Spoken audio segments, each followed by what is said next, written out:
Ebo Haizel Ferguson is a community relations consultant who lived in the Niger Delta for many years. He says Ghana needs to listen to the host communities if it is to avoid the conflict that emerged in many parts of Africa with the emergence of oil and gas. We'll be speaking to Ebo about his experiences and trying to get a sense of how he thinks, the steps he believes we must take to avoid any potential conflict. Ebo, thank you for coming. Yeah, thank you very much. I want to start by sharing your Niger Delta experience with you. Nigeria has so much oil and gas and is still confronted with many challenges of development, corruption, and so on. What is it that you think accounts for this, for a country with so much potential revenue and to have such extreme poverty side by side? Yeah, thank you very much, David. Port Harcourt, which is the center of the oil industry, is just like Takoradi. When we went there more than 20 years ago, the place was as cool, enjoyable like Takoradi. The people were as free and hospitable like the people of Western region, the people of the whole Ghana. They were ordinary people. Now, 20 years after, they are wielding guns, kidnapping people, fighting among themselves and stopping the oil from flowing. Why is it so? It's because they were neglected right from the onset. They weren't part of any decision making.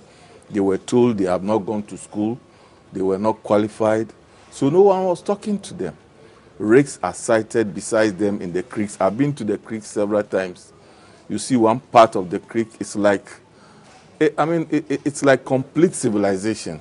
Then across the river to the other side, it's a total black village. People there don't have food to eat because their rivers are polluted. The land can't grow anything. But these are people who were living on their own before somebody brought oil to them. So it's not their fault that they haven't gone to school.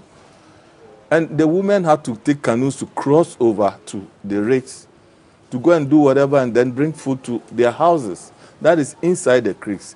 These are the people who now came to the township of Port Harcourt. They weren't doing anything, and what else do you expect them to do? They have to start doing criminal things and all that. So if anybody tells me that it can't happen in Takoradi, that person is a big liar. But we know that Ghanaians, we describe ourselves as peace-loving people. So often people say, David, what happened in Nigeria or happened somewhere in Liberia, it's not going to happen in Ghana. Ghanaians they're not violent people. What you're saying is that is neither here nor there. Yeah, what I'm saying is that the same Ghanaians are saying that if you push a dumb person to the wall, he talks. These people were also hospitable, like we say. I told you, you remember Rex Lawson of those days. Yeah. That is Port High Life. Yeah. Takoradi Harbour, Port Harcourt yeah. Harbour. What is it that is there that wasn't here? And the people there are just like my people in Takoradi there. Now, if you take the Ogoni people, they are like the Hunter people. They have very nice land, their land green and all. And then the people are very quiet. They are inside there quiet. So the oil has been found at their place, their own place. And you are drilling the thing and they are not involved. And when you talk, you take their leaders and hang them. Like Ken Saraua and 9 others. I was there. They were hanged.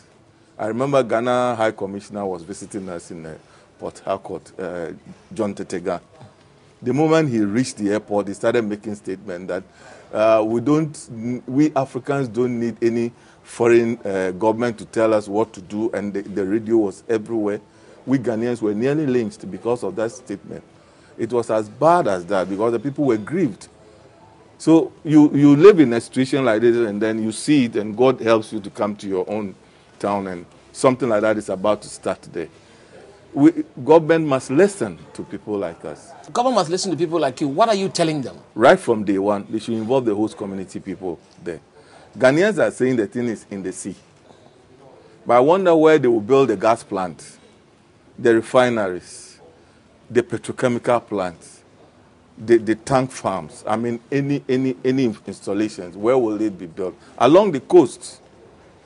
So what are you doing with the people? Already the people are aggrieved. You go and see the kind of plantations that are taking their land, and they are right in the bush. Now, up to today, if you give me another 50 to 100 years, you will see people right in the bush there. Takoradi is not far from the Hunter land, from the Nzima land. But people are living as if they are right inside bush somewhere.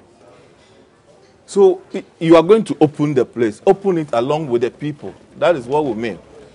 And the people have something to say. Listen to them. They want to be trained. They want to be part of what is going on right now. We have lots of graduates like anybody else. They don't know what to do. Who do they talk to? Where to go? Where to Yes. find, yeah. They've heard about oil. Everybody has heard about oil. But no one knows what the whole thing is about. So the people have to know and know how to fix themselves into the various aspects of the oil industry.